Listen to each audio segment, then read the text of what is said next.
გამარჯობა. ქალთა ფონდმა სოხუმმა პროექტის ფარგლებში ჩაატარა კვლევა ადრეული და სკოლამდელი აღზრდისა და განათლების სახელმწიფო სტანდარტის სასწავლო აღმზრდელობით პროცესში ოჯახისა და თემის მონაწილეობის კომპონენტის გენდერული ზეგავლენის შეფასება. პროექტის დონორი პური მსოფლიოსათვის ეკლესიათა განვითარების სამსახური, გერმანია. კვლევის ანგარიში გამოქვეყნებულია ფონდის ვებგვერდზე. დღეს ვისაუბრებთ თემაზე სოციალური პარტნიორობა ბავშვის კეთილდღეობისათვის. ჩვენი სტუმარია მკვლევარი ანა შალიკიანი, მე იაიაშვილი ვარ. ძალიან საინტერესო კვლევა ჩატარდა ბავშვებთან დაკავშირებით, ბევრი ადამიანი მონაწილეობდა ამ კვლევაში, მონაწილეობდნენ სპეციალისტები, რა გამოიკვეთა და რას ნიშნავს მაინც ეს სტანდარტი, როდესაც ვლაპარაკობთ ბავშვზე ორიენტირებული განათლება. მოგესალმებით. ნამდვილად მქონდა პატივი, რომ მკვლევარის სტატუსით მე მუშაობ ამ პროექტში. პირველ რიგში ჩემთვის როგორც მშობლისთვის იყო თვითრეფლექსია, იქამდე ვიდრე მკვლევრის მიგნებებზე ვისაუბრებ, ჩემთვის როგორც მშობლისთვის იყო თვითრეფლექსია, აი ამ მკვლევაზე მუშაობა და სხვა სპეციალისტებთან და სხვა აქტორებთან, ვისაც კი ეს სტანდარტი ეხება, მათთან შეხება და აი ამ სფეროში ხშირად ისმის ჰოლისტური ეს ტერმინი, ჰოლისტურად იმის აღქმა, რამდენად მნიშვნელოვანია მშობლის ჩართულობა, რაც ერთი შეხედვით მშობლის გადმოსახედიდან შეიძლება უმნიშვნელო იყოს. თუმცა ტერმინზე მაშინ უნდა განმარტოთ რას ნიშნავს ეს ტერმინი, იმიტომ რომ შეიძლება გასაგებია. დიახ, სრულ ჰოლისტური აღზრდა მათ შორის მოიაზრებს ბავშვის ყველა ინტერესის გათვალისწინებას და ბავშვთან შემხებლობაში მყოფი ყველა აქტორთან მუშაობას და ყველა აქტორის ჩართვას და მათ შორის საერთო ენაზე, საერთო სამოქმედო გზებსა და მეთოდებზე შეთანხმებულ, კოორდინირებულ მუშაობას. როდესაც ჩვენ აი სამკუთხედი იქნება თუ მრავალკუთხედი, რომ მშობელი, სასწავლდაცემული ამ შემთხვევაში სკოლამდელი და ბავშვი თანამშრომლობთ ერთმანეთთან და ეს წრედი არ ირღვევა და ჩვენ თანხმდებით იმ მეთოდებზე და ენაზე, რასაც ვარჩევთ ბავშვთან საურთიერთობოდ მისი საუკეთესო ინტერესების გასატარებლად. ესე მოკლედ და თქვათ არასამეცნიეროდ რა აღწეროთ ეს სტერეოტიპული შეხედულება იყო, რომ ბავშვმა რა იცის და ყველაფერს საზღვავდა მშობელი. ან მასწავლებელი, ან პირი, რომელიც მასთან აღზრდის კუთხით ურთიერთობდა, ხო? მაგრამ აღმოჩნდა, რომ ბავშვებმა გაცილებით მეტი რამ იციან და მათი სურვილები არის ძალიან მრავალფეროვანი და აღმოჩნდა, რომ მხოლოდ მშობელსაც კი ან მხოლოდ პედაგოგს ან აღმზრდელს არ შეუძლია, მით უმეტეს, როდესაც სკოლამდელ აღზრდაზე ვლაპარაკობთ, არ შეუძლია მარტივად გაუმკლავდეს იმ გამოწვევას, რასაც ქვია ბავშვის აღზრდა და ყველა ორიენტირის მისკენ მიმართვა, რომ მან გამოავლინოს ის შესაძლებლობები, ინტერესები და ამავდროულად გამოვლინდეს საჭიროებები, რომელიც მას შეიძლება ამ ასაკში ჰქონდეს. ხო, აი პირველ ნაწილში რაც ახსენეთ, რომ იქამდე იყო პერიოდი, როდესაც მთავარი განსაზღვრელი არა ბავშვი და ამოძრავებელი იყო არა ბავშვი და მისი სურვილები, არამედ ზემოდან დირექტივა, მას ავტორიტარული მეთოდი ჰქვია აღზრდის და ჩვენ ვაკვირდებით აი ამ პროცესს, რომ ადამიანის უფლებების დახვეწა განვითარებასთან და მის საყოველთაოდ გავრცელებასთან ერთად ეს ჰუმანური მიდგომები და დამოკიდებულებები აღზრდაშიც იცვლება და რამდენიმე გარდატეხა ჰქონდა მათ შორის სკოლამდელი აღზრდის და მათ შორის სასკოლოს სწავლების და განვითარების თეორიებს, იგივე მონტესორი, რომელმაც მე-19 საუკუნეების მიჯნაზე სრულებით ახლებური მიდგომა ჩამოაყალიბა, ვისთვისაც ეს პირველად ჟღერს ესახელი და გვარი, მარია მონტესორი იყო იტალიელი პედაგოგი, რომელმაც გარდაქმნა სრულად ინფრასტრუქტურაც კი საბავშვო აღზრდელობითი სივრცეების და ყველაფერი ავეჯიც კი იმ სიმაღლის შეუკვეთა, იმ სიმაღლის დაამზადა, რომ ბავშვი ყველაფერს, რაც მას ყოველდღიურად სჭირდება, თავად მისწვდომოდა. ანუ ეს იყო აი ის გარდატეხები, რომ სისტემა ხდებოდა ბავშვზე ორიენტირებული და ბავშვზე მორგებული. განსაკუთრებული ეს ავითარებს ბავშვის თავდაჯერებას და დამოუკიდებლობას, როდესაც მარტივად წიგნი, რომელიც თაროზე დევს, არის იმ სიმაღლეზე, რომ თავად მისწვდეს სხვისი დახმარების გარეშე. ანუ ასეთ ელემენტარული ნიუანსები ავითარებს მასში დამოუკიდებლობას და თავდაჯერებას. ანუ ეს პასუხი იმაზე, რომ იყო დრო და სამწუხაროდ საქართველოში საბჭოთა კავშირიდან გამომდინარე, ამ სისტემიდან გამომდინარე, ჩვენ უფრო დიდხანს ვიცხოვრეთ, ვიდრე სხვა ქვეყნებმა, აი ამ ავტორიტარულ აღზრდის სისტემაში. მაგრამ ნუ ახლა უკვე მშობელმა, უკაცრავად, თქვენ როგორც მშობელმა, აი პირველი რა შეცვალეთ? ამ კვლევის შემდეგ. ხო, პირველი შევცვალე ის, რომ ჩემი ორი შვილი, რომელთანაც მე გამოვტოვე ბაღის ეტაპი, მათთან ახლა ვეღარაფერ შევცვლი, ვცდილობ რომ სასკოლო საფეხურზე მაინც დავაბალანსო ის, რაც ჩემი აზრით ნაკლებად მნიშვნელოვანი იყო, სასკოლო ან ბაღის აქტივობებიდან თუნდაც მშობელთა კრებაზე მისვლა, რაც არ იყო ჩემი მიერ აღქმული სათანადოდ, ახლა ეს შეიცვალა და განსაკუთრებით ამ ცვლილებას იმედია მესამე შვილზე ვიგრძნობ, რომელიც ახლა არის ამასაკის. მე მინდა რომ ჩვენს მსმენელს ვუთხრა იმის თაობაზე, რომ 2017 წლის ოქტომბრიდან საქართველოში დამტკიცდა სკოლამდელ განათლებასთან დაკავშირებული სახელმწიფო სტანდარტები და ტექნიკური რეგლამენტები. და აი სწორედ ეს რეგლამენტების და სტანდარტების დამტკიცება ისახავდა მიზნად იმას, რომ სწორად შერჩეულიყო აი ეს პარტნიორობის, სოციალური პარტნიორობის სისტემა, შექმნილიყო და დამკვიდრებული იყო მწყობრი სისტემა, რომელიც უზრუნველყოფდა იმას, რომ ბავშვის საჭიროებას მორგებოდა ყველაფერი. აი ეს მე მომწონს თქვენი ტერმინი, როდესაც თქვენ ამბობთ, რომ სამკუთხედი კი არა, ეს მრავალკუთხედია, იმიტომ რომ ბავშვი სადაც ნებისმიერ გარემოში იღებს უნარჩვევას ან თავის შესაძლებლობებს ავლენს. ამიტომ მე მომწონს ეს გამოთქმა, რომ მრავალკუთხედი არის, მაგრამ მაინც არის მნიშვნელოვანი სახელმწიფოს ჩართულობა ამ სფეროში, ამ სტანდარტის თვალსაზრისით და მისი მონაწილეობა თუნდაც ადგილობრივი მუნიციპალიტეტის დონეზე და გაფართოება იმ წრის, ვინც უნდა იზრუნოს ბავშვის კეთილდღეობაზე. ხო, ეს დოკუმენტი, რომელზეც ჩვენ ვსაუბრობთ, ეს გრძელი სახელწოდების მქონე დოკუმენტი, რომელსაც მოკლედ შეგვიძლია, რომ აი სკოლამდელი აღზრდის დაწესებულებათა მარეგულირებელი სტანდარტი, ესე მოვიხსენოთ, არ ტოვებს დაურეგულირებელს არც ერთ პუნქტს, რომელიც კი სკოლამდელი აღზრდის დაწესებულებაში შეიძლება იდგეს საქმიანობის პროცესში. მაგრამ ჩვენი კვლევის მიზანი, ჩვენი კვლევის, ასე ვთქვათ, ობიექტი იყო მისი ერთი კონკრეტული თავი, რომელიც ოჯახის თემის და მშობლების ჩართულობას გულისხმობს და ნუ იმის გამორკვევას რა მიღწევები გვაქვს, რა წარმატებული პრაქტიკებია, რა გამოწვევები და რა საჭიროებები არის. ამ მიმართულებით უნდა ითქვას, რომ ჩემი პრიზმა რა იყო, ცხადია ყველა მკვლევარს ჰქონდა შეხება როგორც პედაგოგებთან, ნეიროგანმანათლებლობის სპეციალისტებთან, მშობლებთან და ასე შემდეგ.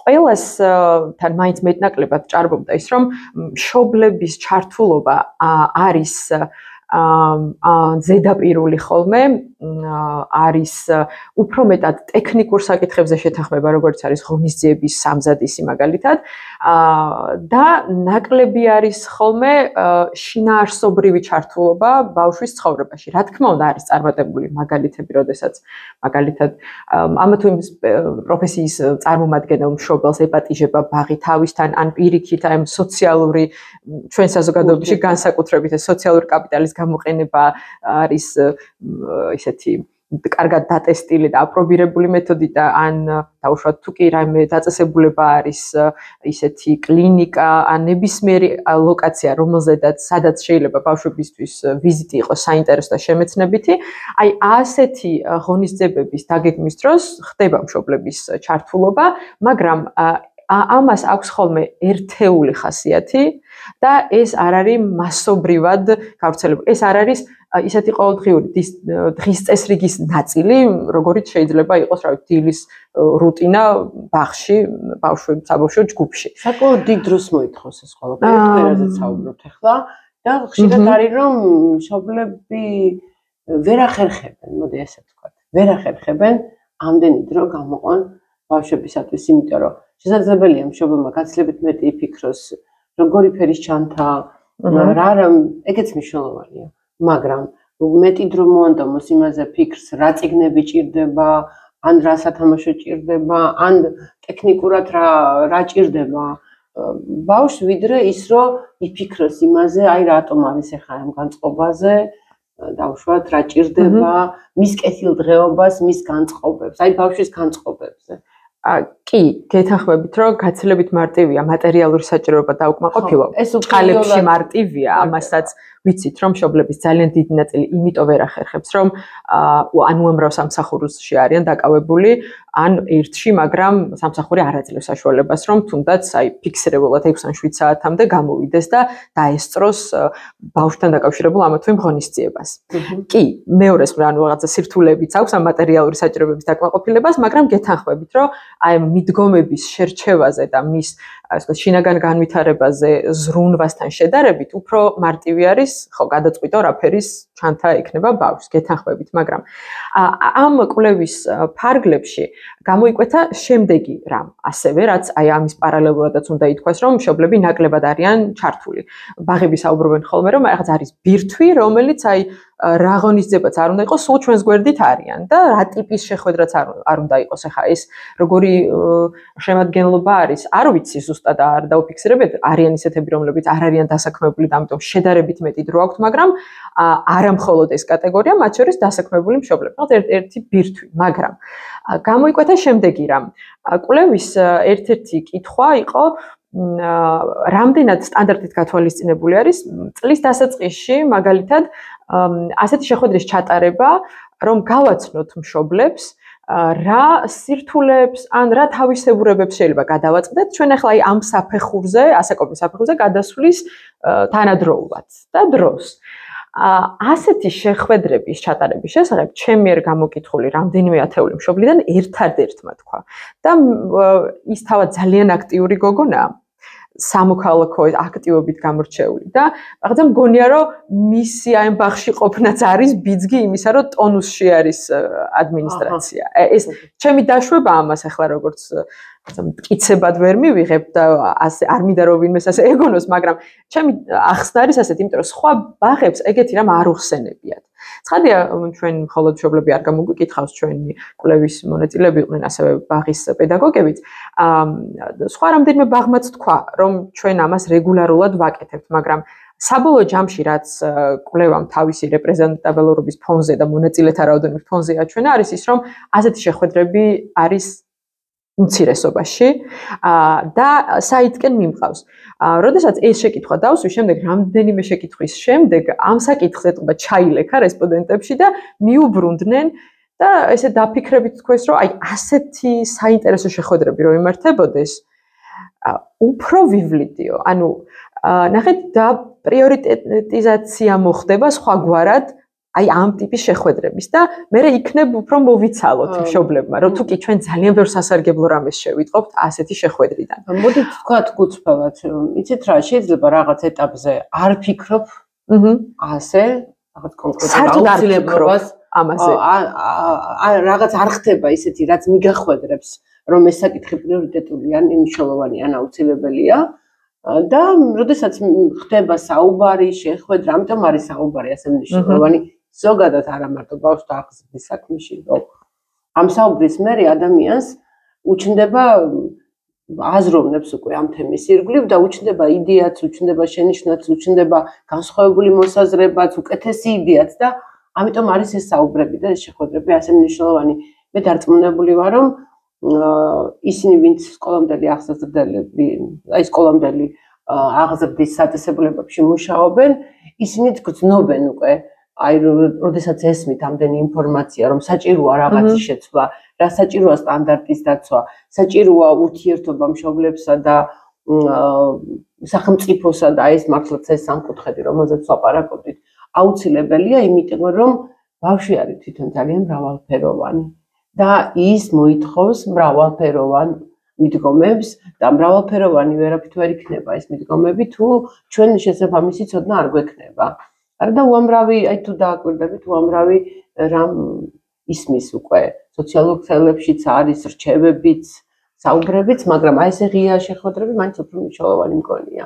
კი ძალიან ჩვენ ამას ვიმეორებ ხოლმე რომ ინფორმაციულ ზღვაში ოკეანეში ცხოვრობთ და ამის წაგვლეკოს მაგრამ ასევე ისიც ვიცით რომ ყველაფერი არ არის სანდო და ბაღები არიან ავტორიტეტის მატარებელი მშობლებისთვის და ეს ავტორიტეტი კიდევ უფრო რომ გაიზარდოს და სანდოობაც ასევე იდეალური იქნება თუკი სწორედ ბაღი იქნება, აი ასეთი კვალიფიციური რჩევების სასარგებლო ინფორმაციის მიმცემი და არა ნებისმიერი შარლატანი, რომელმაც რაღაც გამოცდილება დააგროვა და ახლა უშურველად აზიარებს. მინდა კიდევ არ გამოგრჩეს ტერმინი, რომელიც გაჩნდა თუნდაც ამ პროფესიულ ლიტერატურაში, ეს არის SSM პირები, იმიტომ რომ SSM პირები ეს ტერმინი შედარებით ნაცნობია ჩვენი საზოგადოებისთვის და მინდა რომ ამ ტერმინის შესახებ ვისაუბროთ და იმ ბავშვებზეც, რომლებიც წარმოადგენენ აი ამ ჯგუფს. მშობელი ყოველთვის იმდენად არაკვირდება ბევრ რამეს ბავშვისას, რომ შესაძლებელია ვერც მიხვდეს, რომ ესა თუ ის ბავშვი რომელ ჯგუფს განეკუთვნება და სრულიადაც არ იცოდეს ის, რომ სახელმწიფოს ასეთი განსაკუთრებული ბავშვებისათვის აქვს სპეციალური სერვისები და შეიძლება არ გქონდეს ამ ინფორმაციას. ხო, მადლობა რომ ამ სერვისებს შევეხეთ. ამ კვლევამ ასევე ძალიან მნიშვნელოვანი რაც გამოავლინა არის შემდეგი.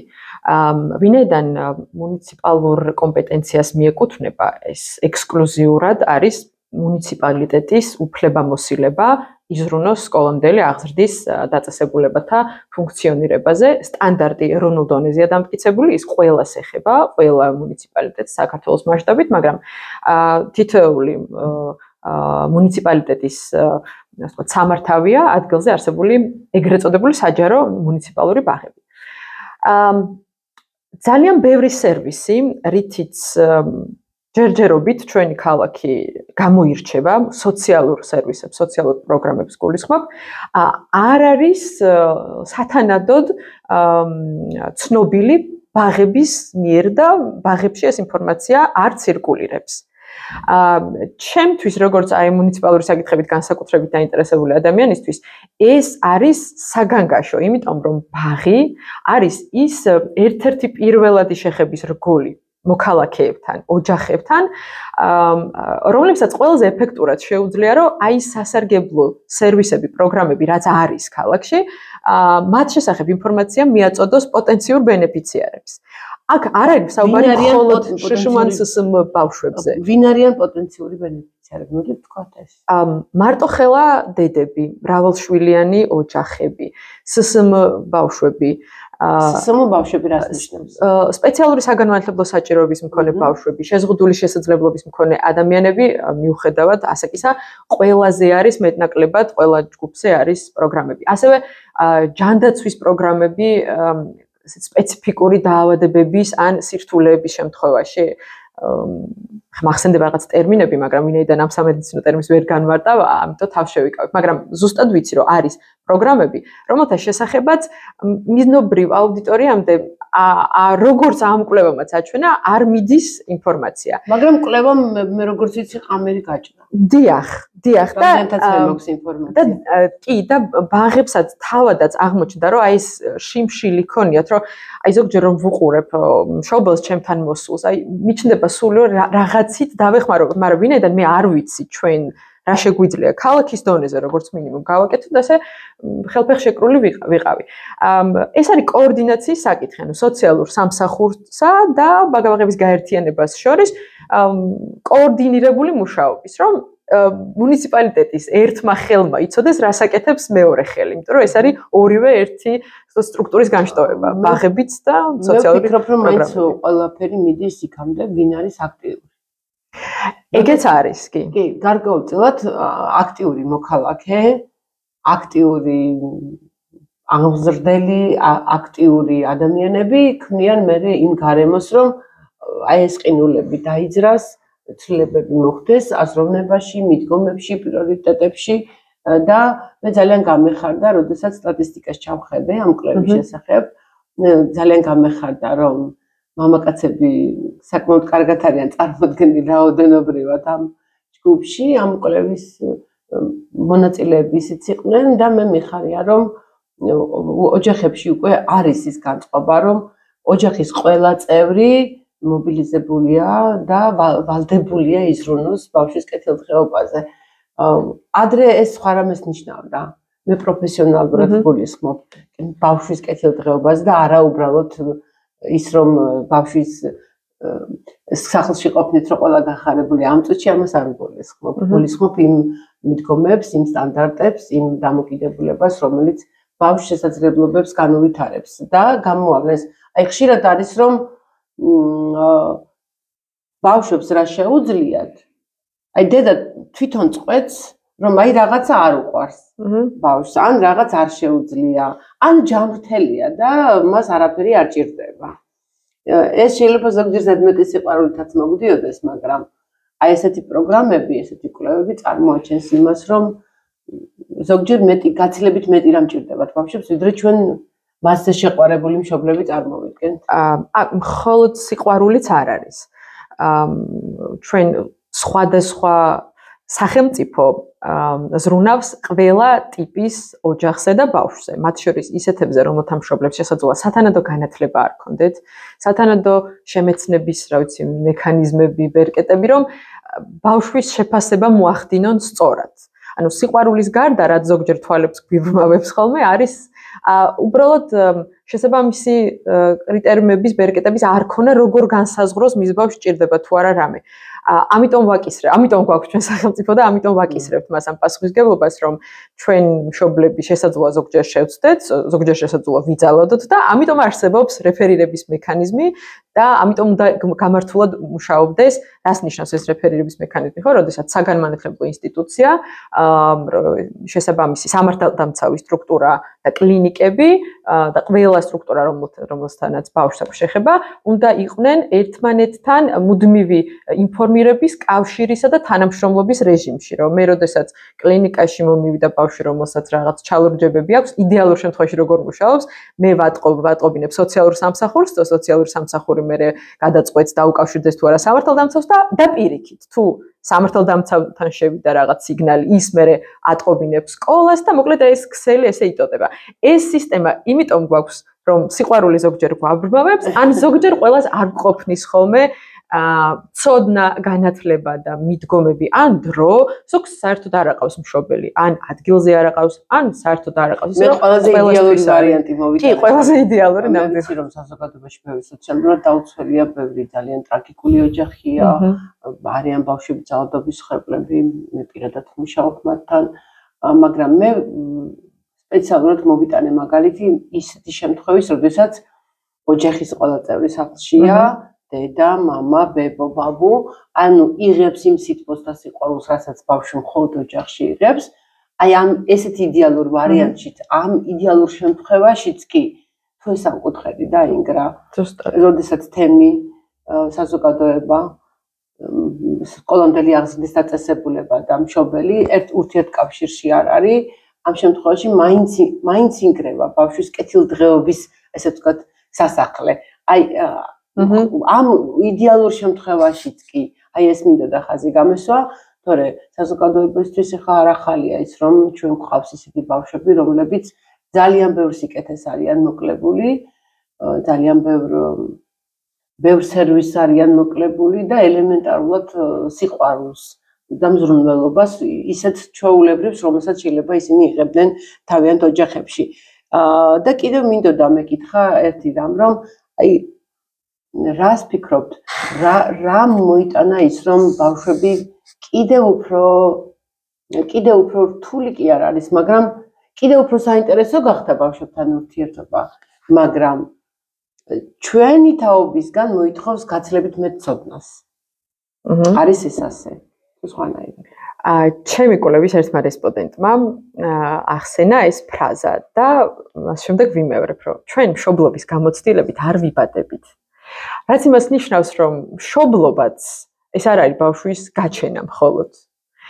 ეს არის ცოდნა, რომელიც უნდა დააგროვო და დააგროვო მარტო გაკვეთილებზე სწავლით კი არა გულისხმობ, რომ მათ ბავშვთან ურთიერთობის გაკვეთილებზე სწავლით, არამედ ინფორმაციის მოძიებითაც და მივედით მშობელთა სკოლებამდე, რაც აი ამ კვლევის ფარგლებში უამრავჯერ დასახელდა, როგორც რაღაც ისეთი, რაშიც სიამოვნებით ჩაერთვებიან მშობლები.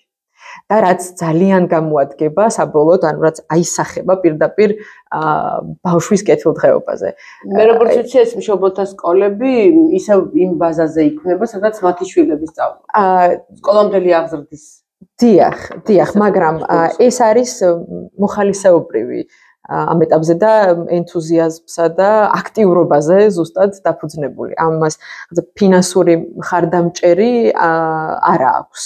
არის სხვაობა კერძო სკოლებსა, კერძო ბაღებსა და ინფრასტრუქტურული თვალსაზრისით ცხადია არის, მაგრამ სხვა მხრივ შორის აი ამ პროგრამასთან თანმიმდევრულად საქმიანობის ნაწილში, რა რამდენად ითვალისწინებენ ამ სტანდარტს, ამ ნაწილში კერძო ბაღები ჩამორჩებიან იმ თვალსაზრისით, რომ მოდით ვთქვათ ის რომ აი ეს სტანდარტი ბოლომდე გააზრებული კონდეს ყველა საჯარო ბაღს, ამისთვის მათ ძალიან ბევრი ტრეინინგი უნდა გაიარონ და ისინი თავად ამბობენ, რომ ჩემო ყველა თანამშრომელმა არც კი იცის ეს სტანდარტი სრულად და სრულყოფილად, ისე აი გასიგრძე განებულად და შესიზღორცებულად, რომ მე აი ნებისმიერი აი წიგნის აქეთ გადადების დროსაც შენ იცი რომ ეს ასე უნდა გადაგედო, იმიტომ რომ სტანდარტში ეს ასეა გათვალისწინებული. იმიტომ რომ ამას სჭირდება აი კვლავ მუნიციპალიტეტიდან მხარდაჭერა, ამას სჭირდება ძალიან კვალიფიციური ტრეინინგ ციკლის ჩატარება, არა 2-3 დღიანი ტრეინინგები, როგორც თავად აღნიშნავენ, არამედ ხანგრძლივი ინტენსიური ციკლი, რაც მოიხსენებათ, რომ ძალიან დიდ თანხებთან არის დაკავშირებული, იმიტომ რომ ამ სფეროშიც სპეციალისტები მარტივი საყოვნელი არ არის და მათი მომსახურება ძვირი ღირს. და კერძო ბაღები, ვინაიდან ასე ვთქვათ, აი ამ შედარებით თავისუფალი არიან, ამიტომ ისინი გადადებენ ხოლმე ამ პროცესს და ამ პასუხისმგებლობას. თუმცა საბოლოო ჯამში ეს ავტორიზაციის პროცესი ყველას შეეხება, საჯაროსაც და კერძოსაც და მე რომელ ბაღებთანაც მქონდა კომუნიკაცია კერძო ბაღებთან, ისინი არიან ჩაწერილი ეგრეთ წოდებულ რიგში და იციან, რომ პირობითად აი 3 წლის მერე ეს ტრეინინგ ციკლი მოუწევთ და აი მერე დაიწყება 10 თვის წერტილი აი ამ სტანდარტის მიხედვით მუშაობის. სხვა მხრივ, ისინი აი დიდწილად, არა, 100%-ით დამოკიდებული არის მართველის ხედვებზე, აი ამ სტანდარტთან მიახლოებულ აქტივობებს რას და როგორ დაგეგმავს და როგორი პროგრამით იმუშავებს, არის მის ხედვებზე სრულად და გაკვეთაზე მშობლებიდან. და რა თქმა უნდა, აი, როდესაც ხელმძღვანელი არის ინფორმირებული, ის თავისთავად განაპირობებს იმას, რომ შემდეგ, ასე ვთქვათ, გემიწავი აიყვანოს სწორი მიმართულებით. ბავშვებს როდესაც ვაპარაკობ, შეიძლება ვილაპარაკოთ უსასრულოდ, როგორც ვთქვი, მათი შეხედულებები, მათი შესაძლებლობები, ინტერესები ძალიან განსხვავებულია. სხვათა შორის, კერძო ბაღებში ეს თავისუფლება აქვთ ბავშვებს, რომ იქ ბევრი კუთხით შეუძლიათ, ბევრნაირად შეუძლიათ. რესურსულად უფრო ძლიერი არიან კერძო ბაღები. მათი მაქსიმალურად წარმოაჩინენ თავიანთი შესაძლებლობები. მე ვფიქრობ, რომ აი ეს კვლევა იყო რაღაც ყინულის გაჭრა ამ საკითხებში და როდესაც უკვე გებულობს ერთი ბაღი, როდესაც უკვე ერთი პედაგოგი, ერთი მშობელი, ერთი ადამიანი, ერთი ადამიანის ფილოსოფიაც ის არის, რომ მე მას აყვება მეორე და მესამე. ამიტომ დიდი მადლობა მინდა გითხრათ ამ კვლევაში მონაწილეობისთვის. თქვენ გადაცემის ბოლოს რამეს აი ამ თუ კი რამე დაგვრჩა ისეთი რისით გმოძგნებავთ, შემიძლია რომ ერთი წუთი დაგიჭიროთ. ჩვენ აი ეს წიგნი რო გადავამრავლოთ კიდე 5-ზე იმდენი რამ დაგვრჩა სათქმელი, მაგრამ ამის დრო არ არის. მადლობა ამ შესაძლებლობისთვის, რაც თავში ვახსენე, რომ ეს ჩემთვისაც იყო თვითრეფლექსიის ძალიან კარგი ინსტრუმენტი და მშობლებს მოუწოდებ უბრალოდ იმისკენ, რომ გადაიაზრონ და გადახედონ თავიანთი ჩართულობის ფორმები შვილის ცხოვრებაში, განსაკუთრებით ბაღში. განსაკუთრებით ბაღში, იმიტომ რომ აი ეს აღარ იშლება არასდროს. კი, და ვეხარც ანაზღაურებს ამწუხარად. ძალიან ბევრ ამას განაპირობებს მე დიდებაშიც. ხო, ამიტომ ეს ძალიან მნიშვნელოვანია, მაგრამ მე მინდა ეხლა მშობლებს და ჩვენს მაყურებელს უთხრა, რომ ინფორმაციები შეგიძლიათ იმ საკითხს, რაზეც ახლა ვსაუბრობთ, ამ კვლევაზე, კვლევის ანგარიში განთავსებულია ფონდის ოხუმის ვებგვერდზე და საერთოდ დაიმეგობრეთ ფონდის ოხუმთან, იმიტომ რომ აი ამ გვერდზე თქვენ ძალიან ბევრი საინტერესო ინფორმაციის მოძიება შეგიძლიათ. და სწორედ ისეთი ინფორმაციის, რომელიც ძალიან გამოადგება თქვენს ბავშვებს და მათ კეთილდღეობას. მადლობა. მადლობა.